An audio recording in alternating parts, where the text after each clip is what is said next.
परमेश्वर पिता का धन्यवाद हो।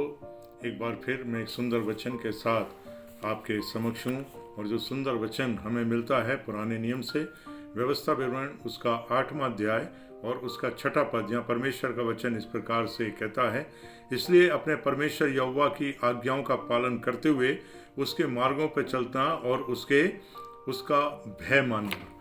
आज्ञाओं का पालन करते हुए उसके मार्गों पर चलना और उसका भय मानना। हम में से हर एक जन जो परमेश्वर पर विश्वास करता है वह परमेश्वर की आशीष प्राप्त करने की इच्छा रखता है। नूह और अब्राहम को अगर आप देखें, दोनों आशीषित थे, लेकिन उस आशीष को पाने के लिए उन्होंने क्या काम किया था, क्या ऐसी काम किया था कि उन्हें परमेश्वर ने आशीष दी थी। नूह को परमेश्वर की आशीष क्यों मिली? जब परमेश्वर इस पृथ्वी को नाश करने पे था और परमेश्वर ने नूह से कहा कि तू एक जहाज बना और उसमें हर प्रकार के जो जीव जंतु पक्षी उनके एक एक जोड़े को लेकर रखना और अपने परिवार के साथ जाना।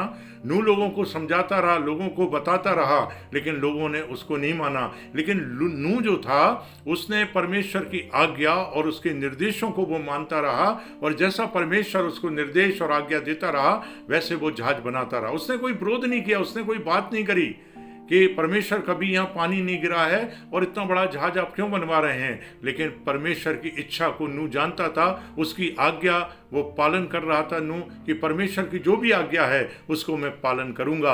और जब जहाज बन गया और जब बाढ़ आई, मेरे प्रिय, हम देखते हैं कि जिन्होंने परमेश्वर की आज्ञाओं को नहीं माना था वो सारे बाढ़ में डूब गए। लेकिन नूह और उसका परिवार जो 8 जन थे और जो सारे जीव जंतु थे वो सारे के सारे क्या हो गए?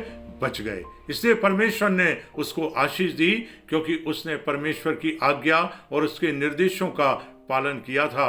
अब्राहम को परमेश्वर से आशीष क्यों मिली मेरे प्रियो? इसलिए मिली कि जब अब्राहम की कोई संतान नहीं थी, परमेश्वर ने कहा कि मैं तेरे वंश को आकाश के तारागण और इस रेत, समुद्र की रेत के किनकों के समान बढ़ाऊंगा। और मेरे प्रियो, जब परमेश्वर ने उसे इजाक के रूप में आशीष दी और परमेश्वर ने उसको देखा कि ये मेरी कितनी आज्ञाओं को मानता है, परमेश्वर ने उससे कहा कि अब्राहम, इजाक को लेकर तू मोरिया पर्वत पर जा और उसको होमबलि करके चढ़ा। वहां पर अब्राहम ने कोई भी ऐसी बात नहीं करी कि ये मेरा एकलौता बेटा है, मैं इससे प्यार करता हूं और बड़े मुश्किलों से, बड़े सालों बाद आपके आशीषों से ये मुझे मिला है। लेकिन उसने परमेश्वर की आज्ञाओं को माना। और आपको बताना चाहता हूं कि परमेश्वर की आज्ञा इजाक से बढ़कर इब्राहिम के लिए महत्वपूर्ण थी।